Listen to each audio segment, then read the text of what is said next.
My Destined 1, Tensura x Arifureta by Void Kane. Ch.18. Howlia was shameless as expected. Humans and demi-humans were walking together inside the Haltina Sea of Trees. Having seen that, the tiger-tailed demi-humans glared at Cam and his tribe as though they were traitors. They readied their double-edged sword and took a threatening stance. Tens of demi-humans surrounded them, filling the air with dense killing intent. Cam, drenched in cold sweat, looked for an excuse, but before he could finish his thought, the tiger-tailed demi-humans caught sight of Shia. "Isn't that white-haired rabbitman? Bastards, so you're the Howlia tribe? A disgrace to the entire demi-human race. For years, you've deceived us to raise a taboo existence, and now you have brought humans here. Treason. I won't hear any more excuses. Everyone will be executed on the spot. Everyone." Advent. DOPANN. When the tiger-tailed demi-human commanded an attack, Hajime's arm flickered. A gunshot resonated as a flash grazed his cheek, devastating the trees behind him as the flash disappeared into the distance. The tiger-like demi-human that was grazed froze in place, unable to understand what had injured him. If his ears were located at the side of his head like a human's, it surely would have been blown off by that shot. The tiger-tailed demi-humans were stunned by the explosive sound and attack so fast that they are unable to react. "I can fire that attack tens of times in succession. I also know the exact location of all your fighters. You've already entered my kill zone, Hajime." Hajime's voice covered the grounds as an extraordinary pressure descended. It was a result of Hajime's skill called pressure, which applied physical pressure on the enemy.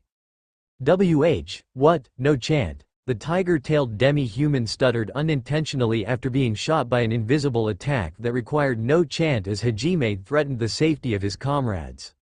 As he had threatened, Hajime easily drew Schlagen and aimed into the forest. He paled, as he knew that his subordinates were hiding in that precise direction. A sense of unease entered his mind. "I won't show any mercy to anyone who obstructs my way.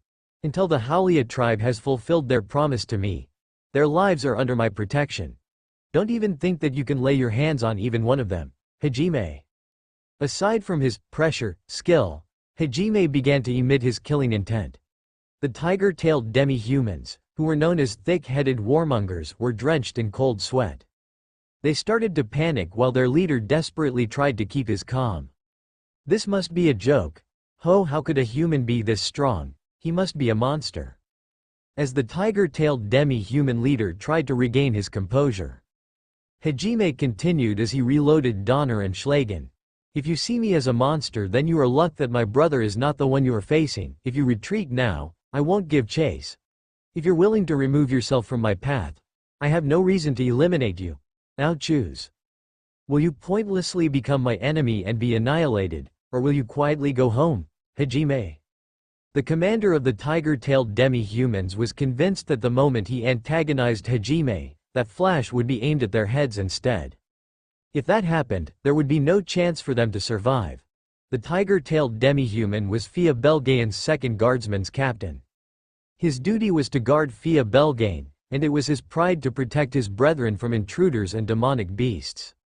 Therefore, the decision between retreating from this confrontation or laying his and his subordinates' lives down weighed upon his shoulders. "Before I decide, I want to know one thing," the tiger-tailed demi-human desperately remarked. Hajime urged him to speak.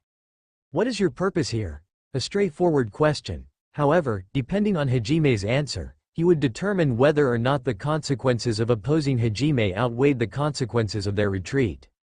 For the tiger-tailed demi-human, it was impossible for him to allow anyone who would try to hurt the citizens of Fia Belgain. He glared at Hajime with unyielding eyes.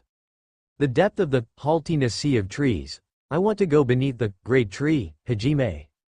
"Underneath the great tree, you say? For what purpose?"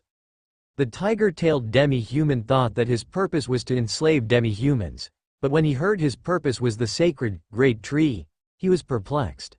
The great tree, for humans, should have been just one of many places inside the Haltina Sea of Trees. Under the great tree might be where the true entrance to one of the 7 great dungeons resides. "I am traveling with you to conquer the 7 great dungeons. That is why we employed the Howlia as our guide towards the great tree, Hajime." The real dungeon? Just what are you trying to say? The Haltiness Sea of Trees is one of the 7 great dungeons. A dungeon where no one except demi-humans can advance without getting lost. Well, that would be strange. Hajime, why? The tiger-like demi-humans dubiously asked Hajime. For one of the great dungeons, the demonic beasts here are too weak, Hajime. Weak? That's right. For a great dungeon's demonic beasts to be so weak would be tantamount to blasphemy. At the very least, the demonic beasts should be on the level of the Orcus Great Dungeon's abyss. Also, Hajime. What is it? The great dungeons, or a place of trial that the liberators left behind. A dungeon where only demi-humans can progress. You say? That can't be called a trial. That's why it's weird for the Haltiness Sea of Trees to be a great dungeon, Hajime.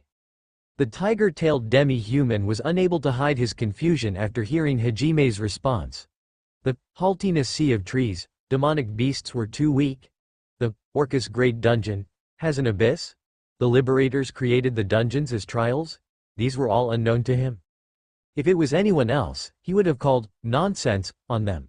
But Hajime had made these claims in this situation, capable of completely overwhelming them. Hajime had no reason to lie in his eyes. Plus, his words were strangely convincing. If his true objective truly was the Great Tree, and not the enslavement of demi-humans or Fia Belgain, rather than meaninglessly throwing away his subordinate's life, it would be better to allow Hajime to visit the Great Tree. The tiger-tailed demi-human had decided. But he couldn't just allow Hajime to wander around freely. This matter was in his hands, so he proposed to Hajime. If you are not planning to harm my country and brethren, I can allow you to pass.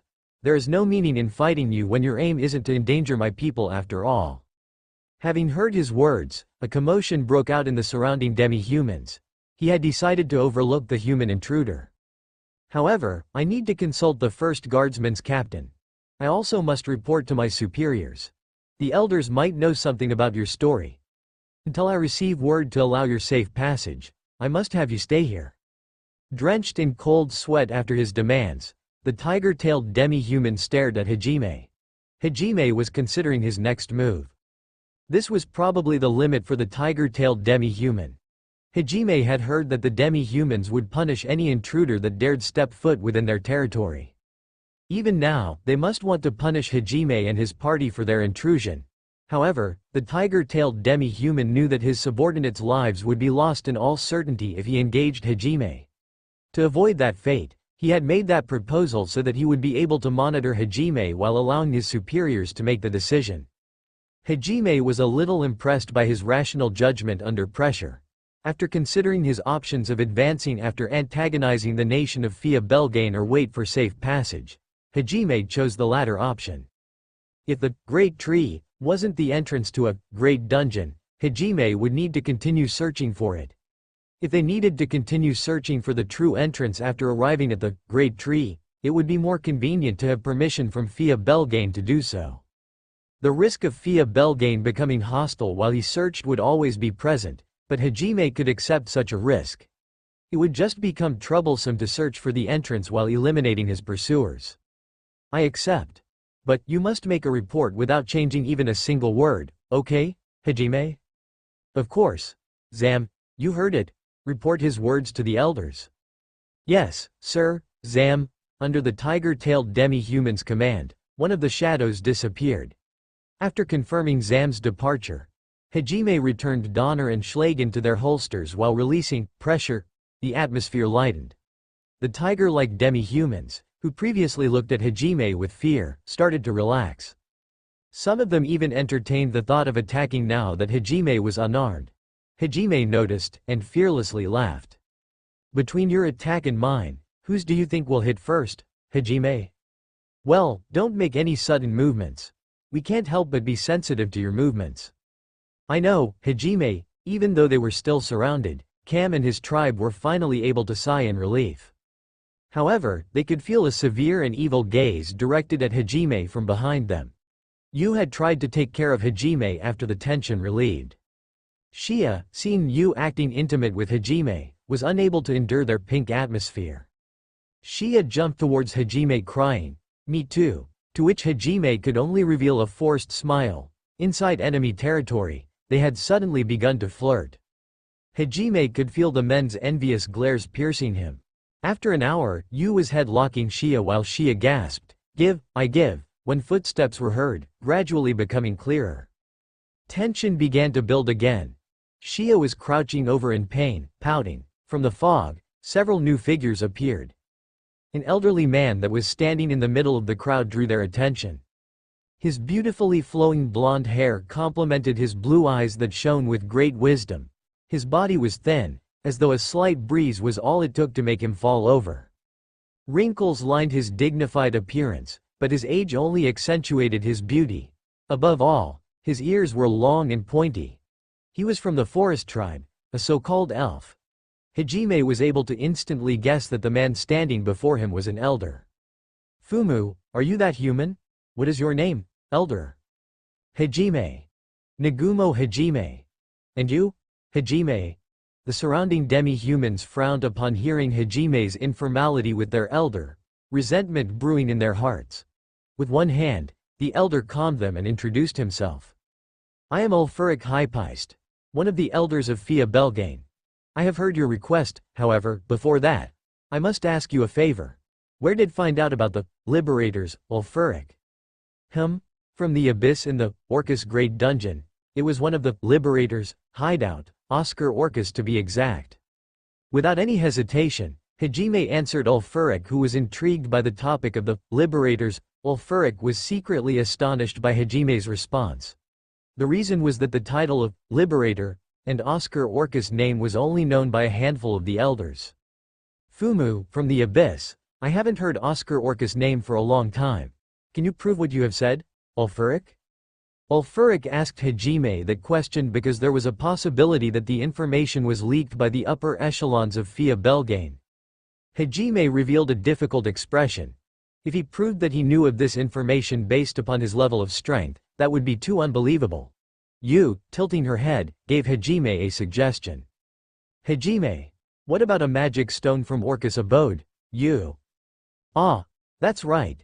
If it's that, Hajime," he clasped his hand, and a magic stone with quality unobtainable on the surface emerged from the treasure warehouse. He then passed it to Ulfuric. This is a magic stone with such purity, never before have I seen such an object." Even though Ulfuric hid his surprise, the demi-human next to him unintentionally remarked his surprise. "Now look at this. It was once a ring that Orcus used, Hajime." As he was talking, he showed him Orcus' ring. Seeing the carved symbol on the ring, Ulfuric's eyes flew wide open. He slowed his breath to control his flying emotions. "Indeed, you have certainly reached Oscar Orcus' hideout. Although I now have many more questions pertaining to your tale, I shall permit you safe passage within Fia Belgain's lands. The Haulia as well, Ulfuric." The surrounding demi-humans were surprised at Ulfuric's words, including the Haulia tribe. Led by the tiger-tailed demi-humans, the guardsmen began protesting. It was only natural, however, for the demi-humans to protest. A human had been invited into Fia Belgain after all. They must be treated as guests. They are qualified for such treatment. "You have heard your elder's words, now perform your duties, Ulfuric." Ulfuric calmed the surroundings with a stern look. However, Hajime was the one who began to protest now. "Wait one moment. Why the hell have you decided on my agenda? My goal is the Great Tree? I have no interest in Fia Belgain.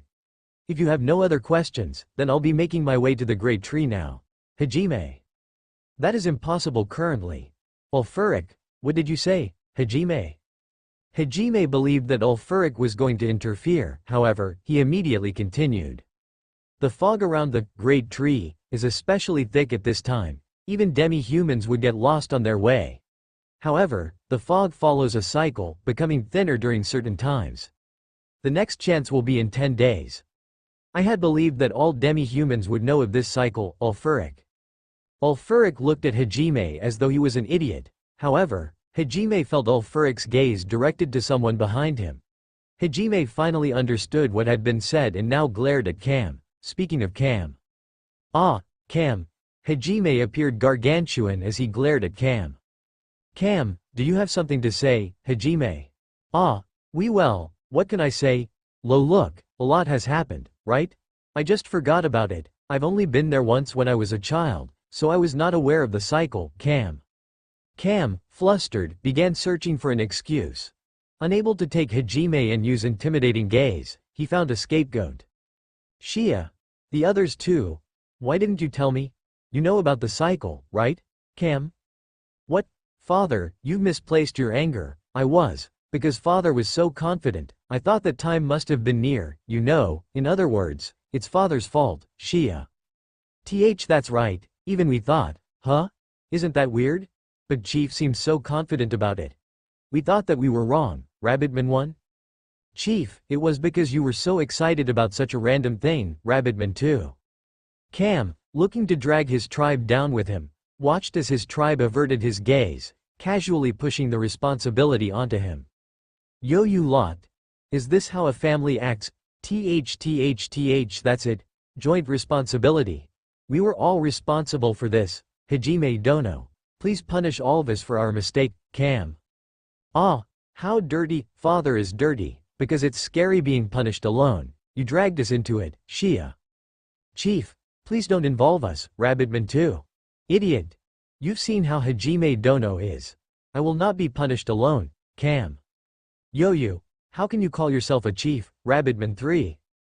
The Rabbitman tribe was known to have the greatest affection for each other among demi-humans, but just where did that affection go? As expected of Shia's family, they were all shameless rabbits. Hajime, about to burst a blood vessel, muttered a word. You. Hajime, NN. You stepped forward with her right hand raised, expression hidden. Noticing Yu's menacing figure, the Howlia tribe's expression cramped. Wah, please wait, Yu-san. If you want to punish someone, just give it to father, Shia. Ha ha ha. We'll always be together, Cam. The hell with together, Rabbitman 4? You don't know, please only hit the chief, Rabbitman 5. It's not my fault, the one at fault was the chief, Rabbitman 1. As chaos overtook the Howlia tribe, Yu only muttered. Storm Emperor. Howlia tribe. As those rabbit ears flew into the sky, their screams permeated throughout the haltiness sea of trees. Even though their brethren were attacked, Ulfuric and the surrounding demi-humans weren't mad at all. In fact, they looked at the sky with amusement. From their expressions, it seemed the Howlia tribe's shamelessness was widely known.